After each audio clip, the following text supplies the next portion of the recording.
Good morning students. देखो बेटा, हम लोगों ने लास्ट क्लास में अपना फर्स्ट चैप्टर कंप्लीट किया था, फाइनेंशियल स्टेटमेंट्स ऑफ कंपनीज। अब हम लोग अपने सेकंड चैप्टर के ऊपर आते हैं, that is financial statement analysis.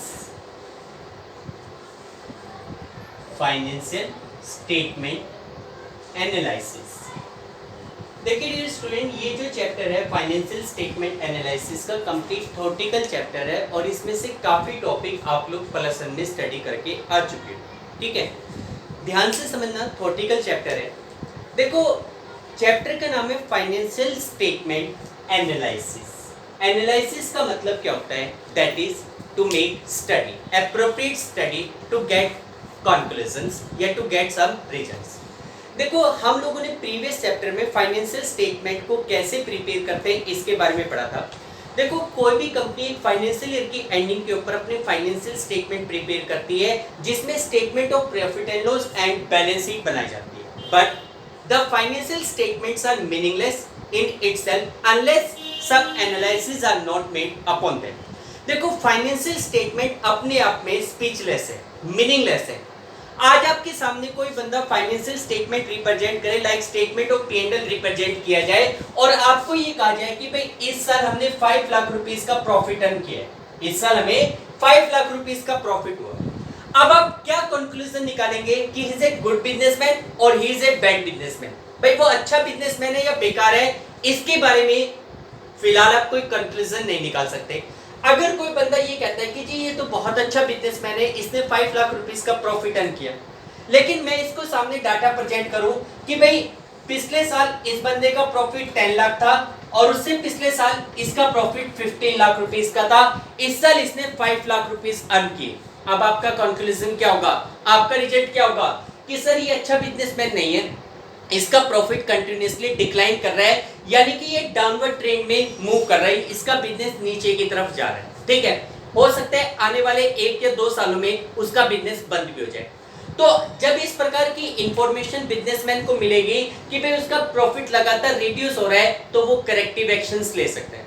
केवल अगर आपको ये कहा जाता कि भाई इस साल हमने 5 लाख रुपीस का प्रॉफिट अर्न किया, आपका statement of P&L 5 lakh rupees के प्रॉफिट को रिप्रेजेंट कर दे, आपने उसके ऊपर कोई ऑब्जर्वेशंस नहीं किया, आपने उसके थ्रू कोई इंफॉर्मेशन या कोई एनालिसिस नहीं किया, तो ये इंफॉर्मेशन आपके लिए मीनिंगलेस है, वैल्यूलेस है। ठीक है, इसकी कोई वैल्यू नहीं है। इसलिए कोई भी बिजनेसमैन, कोई भी कंपनी, कोई भी ऑर्गेनाइजेशन एक फाइनेंशियल ईयर की एंडिंग के ऊपर अपने फाइनेंशियल स्टेटमेंट प्रिपेयर करने के बाद उन फाइनेंशियल स्टेटमेंट को एनालाइज करती है, उन फाइनेंशियल स्टेटमेंट्स को स्टडी करती है, ताकि वो एप्रोप्रिएट इंफॉर्मेशन को फाइंड आउट कर सके और फ्यूचर के बारे में डिसीजंस लिए जा सके। तो देखो, फाइनेंशियल स्टेटमेंट एनालिसिस इसे ही कहते हैं। Financial statement analysis means analysing the different information provided by the financial statement and getting useful information through them. एक नंबर में पहला क्वेश्चन आता है, what do mean by financial statement? भाई फाइनेंशियल स्टेटमेंट का मतलब क्या होता है, सॉरी फाइनेंशियल स्टेटमेंट एनालिसिस का मतलब क्या होता है?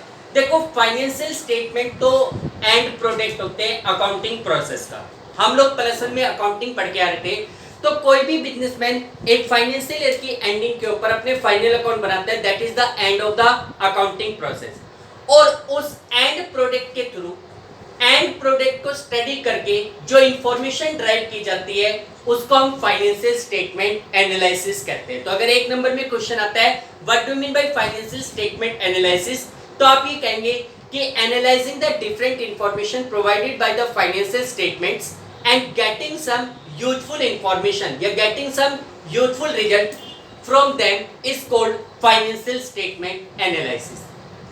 फाइनेंशियल स्टेटमेंट्स को स्टडी करना और उनसे यूजफुल इंफॉर्मेशन को ड्राइव करना फाइनेंशियल स्टेटमेंट एनालिसिस कहलाते हैं। तो देखिए बेटा, main features of financial analysis, यानी कि हम लोग फाइनेंशियल एनालिसिस करते हैं तो उसकी फीचर्स क्या हैं? तो उसमें कह रखा है कि to present the complex data contained in financial statement in simple and understandable form.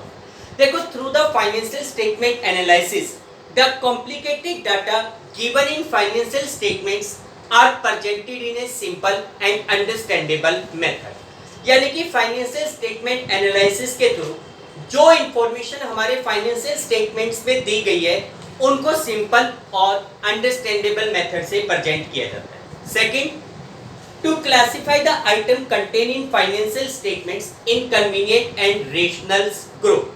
यानी कि फाइनेंशियल डाटा में जो आइटम्स कंटेन है, जो भी आइटम दिए गए हैं उनको कन्वीनियंट और रेशनल ग्रुप में डिवाइड करना। कन्वीनियंट यानी कि आसान और रेशनल ग्रुप में डिवाइड करना। रेशनल ग्रुप का मतलब होता है through which the decision can be drive. और to make comparison between various group to draw various conclusions. अलग अलग कंक्लूजन ड्राइव करने के लिए उनका कंपैरिजन करना। यानी कि जैसे एक बिजनेस फर्म है, उसकी 10 यूनिट्स है, 10 सब्सिडरी कंपनीज है, तो फाइनेंशियल स्टेटमेंट को एनालाइज करके आप सभी कंपनियों का आपस में कंपैरिजन कर सकते हो। एक बिजनेस फर्म अपने बिजनेस रिजल्ट का प्रीवियस ईयर से कंपैरिजन कर सकती है, एक बिजनेस फर्म अपने रिजल्ट का कंपैरिजन दूसरी फर्मों से कर सकती है। तो ये इसकी फीचर्स है। अब बात करते हैं टाइप्स और method of financial statement analysis. Financial statement analysis कितने प्रकार का होता है? देखो, ज्यादा डिटेल में जाने की जरूरत नहीं है इस टॉपिक के ऊपर, शॉर्ट में एक एक लाइनों में इसका मीनिंग समझो।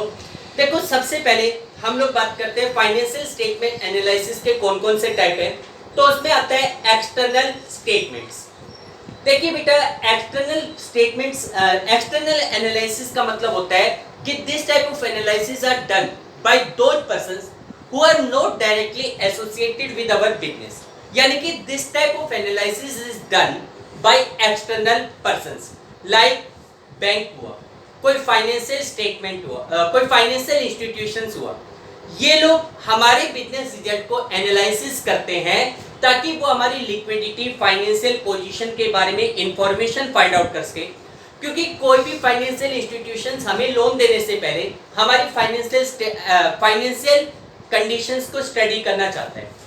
कोई भी बैंक लोन देने से पहले फाइनेंशियल कंडीशंस को स्टडी करेगा। टैक्सेशन अथॉरिटी टैक्स इंपोज करने से पहले हमारी प्रॉफिटेबिलिटी के बारे में जानना चाहेगा।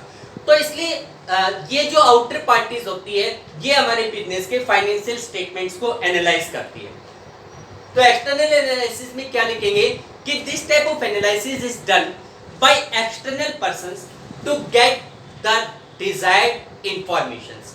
यानी कि इस प्रकार का एनालिसिस एक्सटर्नल पर्संस के थ्रू किया जाता है अपनी डिजायर्ड इंफॉर्मेशन को फाइंड आउट करने के लिए। सेकंड आता है इंटरनल एनालिसिस। देखो बेटा, इंटरनल एनालिसिस का मतलब क्या होता है कि this type of analysis is done by those persons who are directly associated with our business, like management, owner etcetera. They want to get various conclusions through informations of financial statement. ये लोग financial statement को analyse करके कई प्रकार के conclusion drive करते हैं। This type of analysis helps the management and owner in future planning. यानी कि इस प्रकार का एनालिसिस मैनेजमेंट, ओनर या इंटरनल पार्टीज को फ्यूचर के रिगार्डिंग डिसीजन लेने में हेल्प करता है। उसके बाद थर्ड आता है हमारे पास हॉरिजॉन्टल एनालिसिस। देखो, हॉरिजॉन्टल एनालिसिस का मतलब होता है कि when analysis is done regarding to more than 1 year statements या 1 ईयर्स फाइनेंशियल स्टेटमेंट। जब आप एक से ज्यादा ईयर्स के फाइनेंशियल स्टेटमेंट को एक साथ स्टडी करते हैं तो उसको हॉरिजॉन्टल एनालिसिस कहते हैं। लाइक कोई बिजनेस फर्म अपने बिजनेस के ट्रेंड को जानना चाहती है कि भाई वो प्रोग्रेसिव है या नहीं, तो उसके लिए उसने पिछले 5 सालों के प्रॉफिट और loss, sale, revenue from operation, cost of various expenses, इन सभी के डाटा को आपस में कंपैरिजन किया। मोर देन 1 ईयर के डाटा को एक साथ एनालिसिस करना, that is called horizontal analysis. उसके बाद नेक्स्ट आता है हमारे पास वर्टिकल एनालिसिस। देखो, वर्टिकल एनालिसिस का मतलब होता है in such type of analysis the informations are analyse of a single year. जब हम एक ही साल के केवल 1 ईयर के डाटा को एनालाइज करते हैं, स्टडी करते हैं, तो that is called vertical analysis. उसको क्या कहा जाता है? वर्टिकल एनालिसिस कहा जाता है। तो देखो, ये हमारे पास फाइनेंशियल स्टेटमेंट एनालिसिस करने के टाइप्स है। फिर आपकी बुक में दिया हुआ है डिस्टिंक्शंस बिटवीन हॉरिजॉन्टल एनालिसिस और वर्टिकल एनालिसिस। बुक में स्टडी कर लेने, सिंपल है, समझ में आ जाएगा। अब हमारे पास एक आता है इसी डिफरेंस के नीचे एक दिया हुआ है इंट्रा फर्म एनालिसिस। देखो बेटा, इंट्रा फर्म एनालिसिस का मतलब होता है जब एक ही फर्म के डिफरेंट डिपार्टमेंट्स या डिफरेंट ईयर्स के डाटा को आप स्टडी करते हो, एनालाइज करते हो, तो उसको कहते हैं इंट्रा फर्म। इंट्रा मतलब विद इन। देखिए, when the financial statement of two different years और टू डिफरेंट डिपार्टमेंट्स और units of same business firm is analyzed, it is called intra firm analysis। एक होता है इंटर फर्म एनालिसिस। देखो, दो अलग अलग फर्मों के फाइनेंशियल स्टेटमेंट को स्टडी करना, एक्स लिमिटेड और वाई लिमिटेड दोनों के फाइनेंशियल स्टेटमेंट को स्टडी करना, that is called inter firm analysis. यानी कि when the financial statement of two different firm is analysis, it is called inter firm analysis. ठीक है। अब इसके बाद नेक्स्ट पॉइंट हमारे पास आता है, नेक्स्ट टॉपिक आता है, दैट इज ऑब्जेक्टिव और पर्पसेस ऑफ फाइनेंशियल एनालिसिस। यानी कि फाइनेंशियल स्टेटमेंट को एनालाइज करने के ऑब्जेक्टिव्स क्या हैं, पर्पस क्या है। देखो बेटा, ये सब चीजें आप लोगों ने प्लस में अकाउंटिंग का फर्स्ट चैप्टर जो पढ़ा था उसी में पढ़े थे। ऑब्जेक्टिव ऑफ अकाउंटिंग, यही यहाँ पे आएगा, objective of financial statement analysis. देखो, कोई भी कंपनी एक फाइनेंशियल ईयर की एंडिंग के ऊपर अपने फाइनेंशियल स्टेटमेंट को स्टडी करती है, एनालिसिस करती है। तो बात आती है कि इसके ऑब्जेक्टिव्स क्या हैं। बहुत ज़्यादा डिटेल में जाने की रिक्वायरमेंट नहीं है, दो तीन लाइनों में इनके आंसर्स आपको देने हैं। देखो, फाइनेंशियल स्टेटमेंट को एनालाइज करने के जो ऑब्जेक्टिव है, पर्पज है, वो इस प्रकार के हैं। पहला पॉइंट आता है to measure the earning capacity और प्रॉफिटेबिलिटी। अर्निंग कैपेसिटी या प्रॉफिटेबिलिटी को मेजर करना, अर्निंग कैपेसिटी और प्रॉफिटेबिलिटी को मेजर करना। देखो, every business firm at the end of a financial year want to know about its profitability, about the profit और loss earn during the year. हर business firm एक financial year की ending के ऊपर अपने प्रॉफिट और लॉस के बारे में जानना चाहता है। Every business firm want to know that how much profit or loss has been earned during the year. Through the financial statement analysis, we may get the information regarding profit or loss earned during the year. Financial statement को analyze करके, study करके, आपको एक financial year की ending के ऊपर अपनी profitability और उसके रीजंस के बारे में पता चलेगा। Second, to measure the solvency. देखिए बेटा, सोल्वेंसी का मतलब क्या होता है कि the position to pay our liability. भाई, अगर हम सभी अपनी लायबिलिटी को पे करने में कैपेबल है, if we are capable to make the payment of all of our liability, we will be called solvent. And if a person is not in a condition to pay all of his liability through his assets, he will be called insolvent. तो देखिए, every business firm at the end of a financial year want to ascertain its solvency position. हर business firm एक financial year की ending के ऊपर अपनी solvency condition को checkout करना चाहती है, सॉल्वेंसी के बारे में जानना चाहती है। Through the financial statement analysis, we can ascertain the solvency position of the company by analysing the position of assets and liability. यानी कि फाइनेंशियल ईयर की एंडिंग के ऊपर कोई भी कंपनी एसेट्स और लायबिलिटी को स्टडी करके, भाई हम लोग बैलेंस शीट बनाते हैं जिसमें एसेट्स और लायबिलिटी के अमाउंट दिए होते हैं, एसेट्स और लायबिलिटी को एसेटेन करके हम लोग अपनी सॉल्वेंसी कंडीशन को चेकआउट कर सकते हैं कि whether we are capable to make the payment of our liabilities और नॉट। ठीक है। उसके बाद नेक्स्ट आते हैं to measure the financial strength. देखो, financial strength means financial position. देखो, financial statement analysis provide the information related to financial position of the business by preparing statement of balance sheet. We can ascertain the position of assets, liability and capital which help to know our financial strength। यानी कि हम लोग अपने balance sheet बना के assets, capital और liability की position को एसेटेन करते हैं, जिसके थ्रू हमें अपनी फाइनेंशियल स्ट्रेंथ के बारे में पता चलता है कि हम फाइनेंशियली कितने स्ट्रॉन्ग हैं, मार्केट में कहाँ स्टैंड करते हैं। उसके बाद to make comparative study with other firms. देखो financial statement analysis also helps to make a comparative study. Every business firm want to make a comparative study and it want to compare its business result with other firms result or with its own past year results. Her business firm अपने business result का comparison दूसरी फर्मों से या अपने ही past year result से करना चाहती है। Every business firm want to make a comparative study of its business result with other firms result or with its own past year result. Through financial statement analysis we can make a comparative study of our business result। यानी कि financial statement analysis के through हम लोग अपने business result का आपस में comparison कर सकते हैं। एक फर्म अपने बिजनेस रिजल्ट का कंपैरिजन दूसरी फर्मों से कर सकती है या फिर अपने ही पास्ट ईयर रिजल्ट से कर सकती है। ठीक है, उसके बाद नेक्स्ट पॉइंट आते हैं, to measure the capability of payment of interest and dividend. देखिए बेटा, इंटरेस्ट और डिविडेंड पे करने की कैपेबिलिटी को जानने के लिए, देखो बेटा आपको पता है कि every business firm at the end of year pay the interest and dividend. Interest is paid on the loan and dividend is paid on the profit. Sorry, dividend is paid on shares. देखो dividend and interest not only depends upon profit but for declarations of dividend and for payment of interest liquidity position is also necessary. देखो मान लो आज अगर मैं ये कहता हूँ कि मैंने अपने बिजनेस में 5 लाख रुपए का प्रॉफिट अर्न किया, हमारी कंपनी में 5 लाख रुपए का प्रॉफिट है। अब इस प्रॉफिट के अकॉर्डिंग मैं अपने शेयर होल्डर को 4,50,000 रुपीज का डिविडेंड डिक्लेयर कर देता हूँ।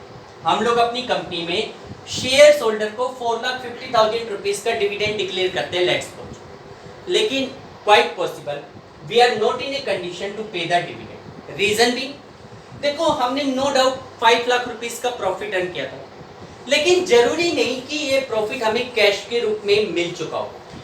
आपके इस प्रॉफिट का बहुत सारा पोर्शंस ऐसा होता है which are invested in your assets.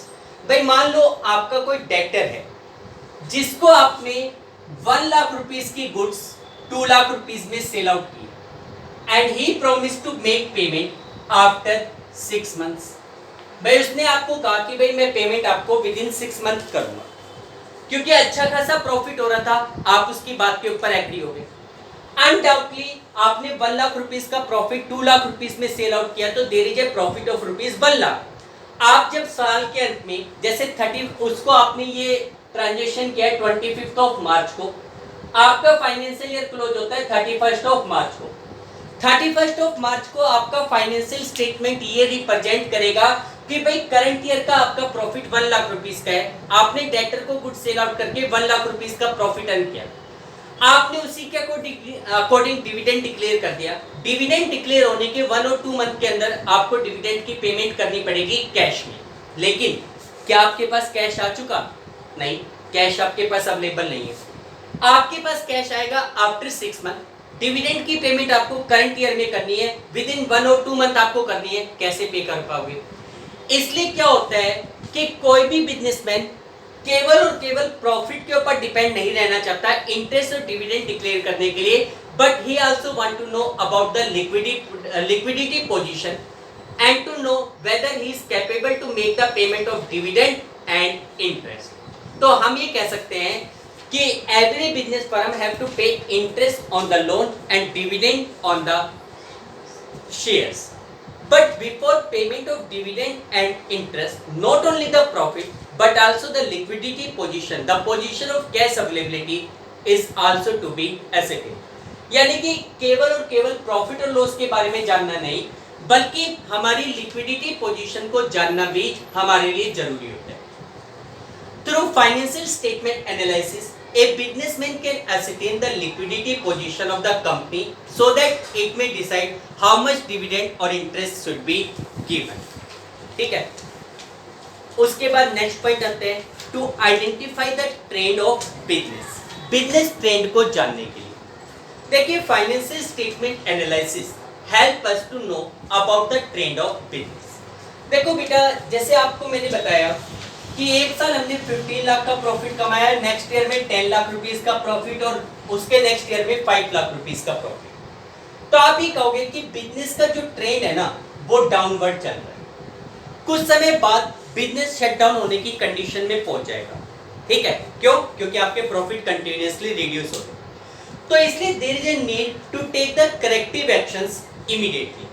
भाई हमारे प्रॉफिट की सिचुएशंस को इंप्रूव करने के लिए, मार्केट में रिटेन रहने के लिए हमें तुरंत कोई ना कोई एक्शंस लेने पड़ेंगे, करेक्टिव एक्शंस लेने पड़ेंगे। हमें रीजंस फाइंड आउट करना पड़ेगा why our profit is reducing. भाई हमारा प्रॉफिट रिड्यूस क्यों हो रहा है? ठीक है, इसके लिए हमें करेक्टिव एक्शंस लेने पड़ेंगे और ये करेक्टिव एक्शंस लेना तभी पॉसिबल है when we come to know about the trend of different activities. तो देखो, कोई भी बिजनेस फर्म, कोई भी कंपनी एक फाइनेंशियल ईयर की एंडिंग के ऊपर ट्रेंड के बारे में जानना चाहती है regarding different items. Like trend of sale क्या है, भाई हमारी सेल कंटिन्यूअसली बढ़ रही है, घट रही है, कॉस्ट ऑफ प्रोडक्शन इंक्रीज हो रहे हैं, डिक्रीज हो रहे हैं, trend of expenses, expenses increase हो रहा है, डिक्रीज हो रहा है, trend of profit, profit increase हो रहे हैं, डिक्रीज हो रहे हैं।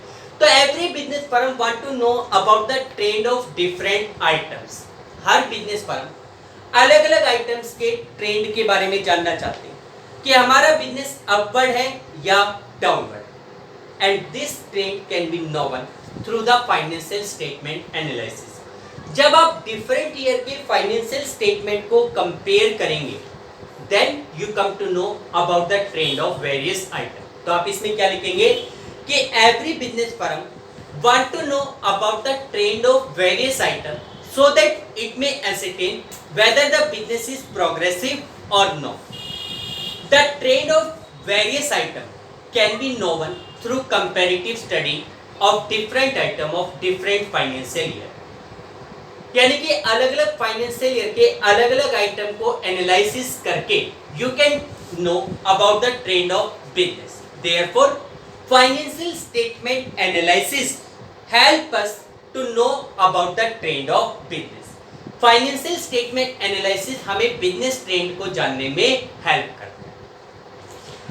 उसके बाद नेक्स्ट पॉइंट आता है, दैट इज टू जज the efficiency of management. Management efficiency को जज करने के, देखो बेटा हम लोग पहले भी कई बार डिस्कस कर चुके कि the success of any business organization depends upon its management. किसी भी बिजनेस ऑर्गेनाइजेशन की जो सक्सेस होती है वो उसकी मैनेजमेंट के ऊपर डिपेंड करती है। How effective decisions are taken by the management will ensure the success of business. भाई बिजनेस का मैनेजमेंट कितने इफेक्टिव डिसीजंस लेता है ये बिजनेस की सक्सेस को एंश्योर करेगा। देखो सीधी सी बात है, भाई मान लो हमारी कंपनी का मैनेजर है, उसने कहा कि जी इस साल हमारी सेल 20 लाख रुपीस के नियर बाई होनी चाहिए। ठीक है, हमारी जो सेल्स है वो 20 लाख रुपीस के नियर बाई होनी चाहिए। उसी के अकॉर्डिंग हमने 20 लाख रुपीस का प्रोडक्शन कर लिया, हमने 20 लाख रुपीस का प्रोडक्शन कर लिया। अब अगर मान लो हमारी सेल केवल 5 लाख रुपीस की होती है, हमने तो गोदाम में 20 लाख का माल रखा हुआ था, बिकता है केवल 5 लाख रुपीस का माल, बाकी 15 लाख का क्या हो जाएगा? स्पॉइल हो जाएगा। We will suffer a huge loss, हमें बहुत बड़ा लॉस होगा। अगर मान लो इसके अपोजिट मैनेजमेंट ने कहा 20 लाख की सेल होनी चाहिए, 20 लाख का आपने प्रोडक्शन कर लिया, सारे का सारा माल आपका बिक गया, तो आपको क्या होगा? ह्यूज प्रॉफिट होगा। तो जो मैनेजमेंट के द्वारा जो फोरकास्टिंग होती है, जो प्लानिंग होती है, जो डिसीजंस लिए जाते हैं, उसी के ऊपर बिजनेस की सक्सेस डिपेंड करती है। Therefore every company want to ascertain the success of managerial results। Her company ये चाहती है कि वो मैनेजरियल रिजल्ट को, मैनेजमेंट की एफिशिएंसी को चेकआउट करे। अगर मैनेजमेंट ने जो प्लानिंग बनाई थी रिजल्ट उसी के अकॉर्डिंग है तो इसका मतलब ये हुआ कि हमारा मैनेजमेंट एफिशिएंट है। अगर मान लो मैनेजमेंट ने जो पॉलिसी, जो प्लानिंग बनाई थी रिजल्ट उसके अकॉर्डिंग नहीं है, 20 लाख की सेल एस्टिमेट की थी, 5 लाख की हो रही है, इसका मतलब उन्होंने मार्केट को स्टडी नहीं किया। तो हमें इस प्रकार के मैनेजमेंट को क्या कर देना चाहिए? डिसकंटिन्यू कर देना चाहिए, बिजनेस से हटा देना चाहिए। We should appoint a new management, हमें नए मैनेजर्स को अपॉइंट करना चाहिए। इसलिए हर कंपनी एक फाइनेंशियल ईयर की एंडिंग के ऊपर अपनी मैनेजमेंट एफिशिएंसी को जानना चाहती है। and the management efficiency can be judged through comparing the actual result with the budget decided in past. भाई मैनेजमेंट ने पास्ट में जो पॉलिसीज बनाई थी उन पॉलिसीज को करंट ईयर रिजल्ट से कंपेयर करके आप मैनेजमेंट एफिशिएंसी को चेकआउट कर सकते हो। तो आप इसमें क्या लिखेंगे, the success of every business organization depends upon the success of decisions taken by the management. Therefore every business firm want to know about the efficiency of management decision which can be known by comparing the actual result with the plans made by the management।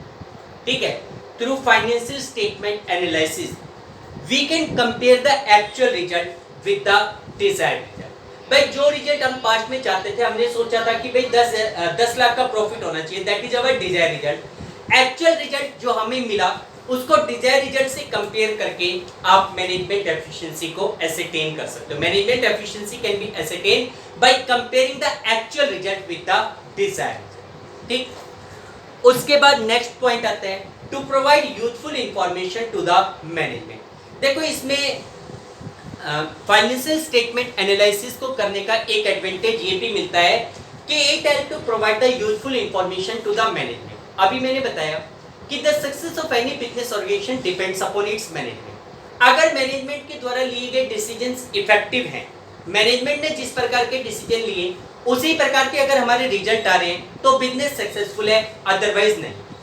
अब देखो management have to take many type of decisions, they have to make many type of plans. किसी भी business organisation के management को कई प्रकार की planning करनी होती है, कई प्रकार के डिसीजंस लेने होते हैं। For taking the decision and to make the plan, the management required some information।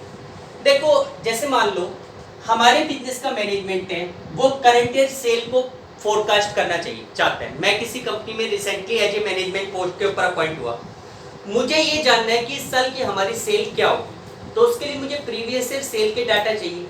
भाई मुझे ये पता चले कि पिछले साल हमारी सेल 20 लाख थी, उससे पिछले साल 18 लाख थी और उससे पिछले साल 16 लाख थी। तो 3 सालों के जब सेल के डाटा मेरे पास प्रेजेंट होंगे तो उसी के ब्याज के ऊपर हम नेक्स्ट ईयर की सेल को एस्टिमेट करेंगे, फोरकास्ट करेंगे।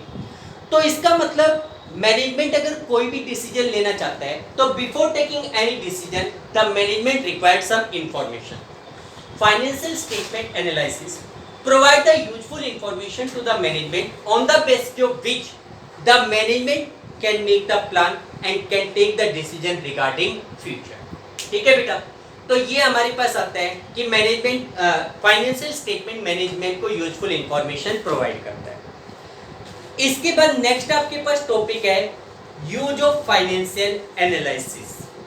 भाई फाइनेंशियल स्टेटमेंट या फाइनेंशियल स्टेटमेंट को एनालाइज करने के यूज क्या है, तो जो इसकी इंपॉर्टेंस है, जो इसके ऑब्जेक्टिव हैं, वो इसके यूज है। कोई खास फर्क नहीं है, सारे पॉइंट अभी हमने डिस्कस किए, ऑरली बता रहा हूं। फॉर टेकिंग इन्वेस्टमेंट डिसीजन, तो आप इसमें क्या लिखेंगे कि through the financial statement analysis we can know about the profitability of any project, we can ascertain whether we should invest in that project or not। Second, for taking credit decision, देखो through financial statement analysis we can know about the credit position, we can know about in how much time period the debtor make us payment। Therefore, we should extend or to reduce the credit facility to customers। For taking dividend decision अभी discuss किया था। For estimating trend of business अभी discuss किया था। और for taking various management decision ये भी अभी डिस्कस किया था। तो ये सारे पॉइंट अभी हम लोग डिस्कस कर चुके हैं, तो ये इसके यूजेस होंगे। बेटा यहाँ तक का टॉपिक आज आप थ्योरेटिकल में कर लो, कल ये चैप्टर आप लोगों का कंप्लीट करवाते हैं। Okay, thank you, have a nice day.